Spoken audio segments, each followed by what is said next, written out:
HSC ICT Kishoreganj পেজের পক্ষ থেকে আমি আছি সৈকত স্যার। আজকে আইসিটির তৃতীয় অধ্যায়ের দ্বিতীয় অংশ ডিজিটাল ডিভাইসের খুব ইম্পর্টেন্ট একটি পার্ট হচ্ছে সরল এই টপিকসটা নিয়ে আলোচনা করব। আমার হাতে আছে একটি শীট, এক পাতার একটি শীট। আমি প্রতিটা অধ্যায়ে একটা লেকচার শীট এবং একটা সাজেশন আমি আমার প্রাইভেট বেচে স্টুডেন্টদেরকে প্রদান করে থাকি।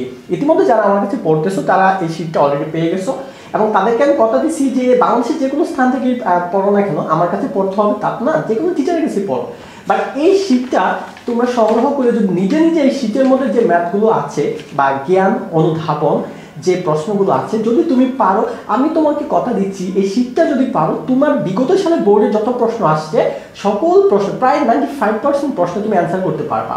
আর আমার বিগত 8 বছরের এই এইচএসসি আইসিটি নিয়ে গবেষণা প্লাস আমার অভিজ্ঞতা থেকে আমি বলতেছি পরবর্তীতে যে কোনো বোর্ডে যেভাবে এই অধ্যায় থেকে প্রশ্ন আসুক না কেন ইনশাআল্লাহ আমার এই শীটের সাথে ওই প্রশ্ন দেখা করে যেতে হবে। আমি বলতেছি যে আমার শীটে নাই এমন কোনো টপিক থেকে কিন্তু প্রশ্ন আসা কোনো অয়ে নাই, কারণ ওই অধ্যায়টা যেভাবে সাজানো হয়েছে ওইটার উপর আলট্রা প্রোম্যাক্স ভাবে আমি আমার শীটটা সাজানোর চেষ্টা করছি। যাই হোক, আমরা আজকের এই ক্লাসের যে টপিকটা আমার এই শীটে কিছু সরল আছে। আমার ম্যাক্সিমাম স্টুডেন্ট আমাকে বলেছে যে ভাই সরলের মধ্যে কিছু কিছু সরলে একটু সমস্যা, তো আমি ভাবলাম যে এই টোটাল সরলগুলো নিয়ে একটা ভিডিও করে দিই, কারণ সরলে আমাদের অনেক ভালো ভালো স্টুডেন্টের প্রবলেম হয়ে থাকে। কারণ সরল জানতে হলে আমাকে সরলের কিছু ফর্মুলা দেওয়া আছে, ফর্মুলা সম্পর্কে আমাদের ধারণা রাখতে হয়। যারা ক্লাস করেছো তারা অবশ্যই ফর্মুলাগুলো তোমরা জানো এবং ফর্মুলা আমি বুঝিয়ে দিয়েছি। তারপরেও যাদের ফর্মুলা অ্যাপ্লাই করতে সমস্যা হয় তারা সরলগুলো দেখে নাও এবং সরলগুলো অবশ্যই খাতায় নোট করে রাখবা। যেমন আচ্ছা যাই হোক, সরলের যে ফর্মুলাগুলো ছিল মৌলিক উপপাদ্য, সহায়ক উপপাদ্য, বিভাজন উপপাদ্য, ডিমর্গান উপপাদ্য এবং বিশেষ উপপাদ্য। তো যারা ফার্স্ট ইয়ারে আছো এখনো এই অধ্যায়টা পড়ো নাই বা ওই উপপাদ্যগুলো সম্পর্কে জানো নাই তাদের কাছে ক্লাসটা একটু হার্ড লাগতে পারে, তারপর আমি বলবো দেখো। আর যারা সেকেন্ড ইয়ারে আছো বা বিভিন্ন টিচাররা যারা আছেন যারা উপপাদ্য সম্পর্কগুলো নিয়ে জানেন, ওই উপপাদ্যগুলো এর আগে কখনো কোনো টিউশন করেছেন বা বাসায় পড়েছেন, তারা আশা করছি ক্লাসটা খুব ভালোভাবে বুঝতে পারবেন। আপনাদের শীটের প্রথম সরলটা হচ্ছে এইটা এবং আমি প্রত্যেকটা সরলের পরে অ্যান্সার দিয়ে দিছি যে আপনারা যদি বাসায় নিজে নিজে সরলটা প্র্যাকটিস করেন সরলটা হয়েছে কি না নিজেকে জাজ করার জন্য আমি অ্যান্সারটা রেখে দিয়েছি, যেটা ডান পক্ষ নামে আমরা চিনি। তো ওই অ্যান্সারটা যদি আপনি মিলাইতে পারেন তাহলে আপনার সরলটা হয়েছে, ঠিক আছে। তার যাই হোক আমি এই সরলটা করে দিচ্ছি।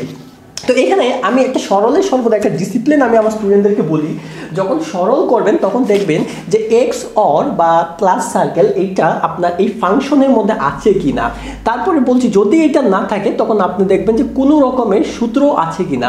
যদি সূত্রও না থাকে তাহলে দেখবেন যে গুণ করা যায় কি না। যদি গুণও করার ওয়ে না থাকে তাহলে কমন নেওয়া যায় কি না। যদি কমনও নেওয়ার ওয়ে না থাকে তাহলে বাহির থেকে কোনো কিছু এনে প্রমাণটা মিলানো যায় কিনা।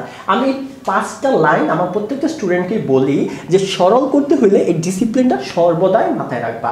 এটা কিন্তু কোনো বই বা কোনো যে এতে আসছে তা না, এটা আমি সম্পূর্ণ আমারভাবে সাজাইছি। আমার মনে হইলো যে এই ডিসিপ্লিনটা মেনটেন করলে যে কোনো সরল খুব ইজিলি সলভ করা যায়। প্রথমে হচ্ছে যদি প্লাস সার্কেল থাকে তাহলে আমরা প্লাস সার্কেল কাজ করব। আমরা জানি যে বিশেষ দুটো উপপাদ্য আছে এক্স অর এর, একটা হচ্ছে এ এক্স অর বি, এটা সমান হচ্ছে A not B plus A B not, আরেকটা হচ্ছে A XOR B whole not, এটা সমান হচ্ছে A B plus A not B not. এগুলো যারা না জানো তারা একটু বুঝতে ক্লাসটা ট্রাপ হবেই, খুব স্বাভাবিক ব্যাপার। আর আমার স্টুডেন্টরা আশা করছি যে উপপাদ্যগুলো সম্পর্কে তারা জানে এবং বাসায় উপপাদ্যগুলো তাদের আছে, সো তারা খুব সহজেই বুঝতে পারবে। দেখো আমার এইখানে কিন্তু কোনো রকমের এই এক্স অর নাই, তার মানে এক্স অর বাদ। তারপর দ্বিতীয় নম্বর স্টেপে হচ্ছে যে আমাদের ফর্মুলা বা সূত্র আছে কিনা। একটা আমাদের সহায়ক উপপাদ্য আছে যেখানে বলা হয়েছে যে এ ডাবল বার সমান এ, মানে কোনো একটা চলকের উপর হোক বা যার উপরে হোক যদি দুইটা বার থাকে মানে দুইটা নট থাকে তাহলে দুইটা নট আমরা তুলে দিতে পারি, মানে এ ডাবল বার সমান এ। তো দেখো এই পুরো ফাংশনের উপরে আমার দুইটা নট আছে, সো আমি পরবর্তী লাইনে ওই সূত্রটা অ্যাপ্লাই করে আমি দুইটা নট তুলে দিতে পারি। দেখো আমি দুইটা নট তুলে দিচ্ছি, তাহলে হচ্ছে কি A not plus B plus B not plus C not. দেখো আমি জাস্ট অনলি ওই দুটা নোট তুলে দিলাম ওই সূত্রের উপর বেস করে। তারপর দেখো এখানে আমার এক্স অর নাই, তারপর দেখো অন্য কোনো সূত্র আছে কিনা। যারা ফার্স্ট ইয়ারের পর এখন এই অধ্যায়টা পড়ো নাই তাদের মধ্যে একটি প্রশ্ন জাগতে পারে যে ভাই অন্য কোনো সূত্র আছে কিনা আমি কিভাবে বুঝবো। ওই যে আমি কিছুক্ষণ আগে বললাম কতগুলো সূত্র বা ফর্মুলার কথা বললাম, ওই ফর্মুলাগুলো যারা জানে বা ক্লাসে আগের ফর্মুলাগুলো আমি বুঝাই বা ওইগুলো বোঝানো হয় আমার স্টুডেন্টদেরকে আমি চেষ্টা করছি বোঝানোর, যারা ওই ফর্মুলাগুলো জানে এবং সেটা দেখা মাত্রই তারা বুঝে ফেলবে যে এখানে সূত্র আছে কি না। তো আমরা দেখতেছি যে এখানে কোনো রকমের সূত্র নাই। যে কারোর সাথে কারো গুণের সম্পর্ক নাই, ঠিক আছে। এখন কমন নেওয়া যায় কিনা তার আগে একটা জিনিস মাথায় রাখতে হবে, এইখানেও প্লাস, এখানেও প্লাস, এখানেও প্লাস, যেহেতু প্লাসের সবগুলা, তাহলে এই ব্র্যাকেটগুলোর কোনো প্রয়োজন নাই। আমি চাইলে এই পরবর্তী লাইনে এসে এই পুরো ব্র্যাকেটগুলোও এই ডাবল বারের সাথে আমরা তুলে দিতে পারি, কেননা এখানে আমার কি আছে, প্লাস আছে, সো এখানে ব্র্যাকেটটার প্রয়োজন নাই। এখন ব্র্যাকেটটা যদি আমরা ছেড়ে দিই তাহলে আমরা খুব স্পষ্ট একটা সূত্র দেখতে পাই, সেটা হচ্ছে যে বি প্লাস বি নট। তোমরা মৌলিক উপপাদ্যের মধ্যে পাবা যে এ প্লাস এ নট সমান 1 বলা আছে।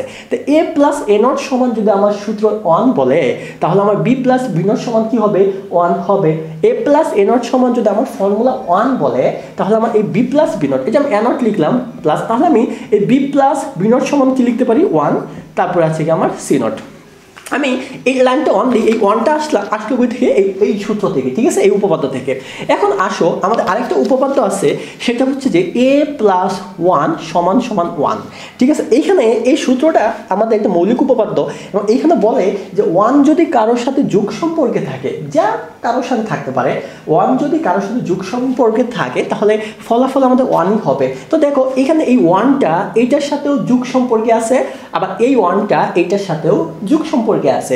সো আমরা বলতেই পারি যে 1 যার সাথে যোগ থাকুক না কেন, রেজাল্ট কি হবে, 1 হবে। এই এত বড় একটা সরল আমি কত শর্ট করে নিয়ে আসলাম, ঠিক আছে, এবং আমার রেজাল্টও ছিল 1। তার মানে এই সরলটা যদি আমরা এইটুকু করতে পারি তাহলে আমাদের সরলটা হয়ে গেছে। জাস্ট সূত্র অনুসারে প্রথম ডাবল বার তুলে দিলাম, তারপর যেহেতু প্লাস আছে ব্র্যাকেটটা সরাই দিলাম, তারপর আমার এই যে এ প্লাস এ নট সমান 1 এই সূত্র অ্যাপ্লাই করলাম, তারপর আমার এ প্লাস 1 সমান 1, মানে 1 কারোর সাথে যোগ হলে 1ই হবে, ওই সূত্র অ্যাপ্লাই করলাম, তারপরে আমাদের রেজাল্টটা চলে আসছে। এটা ছিল আপনাদের প্রথম সরল।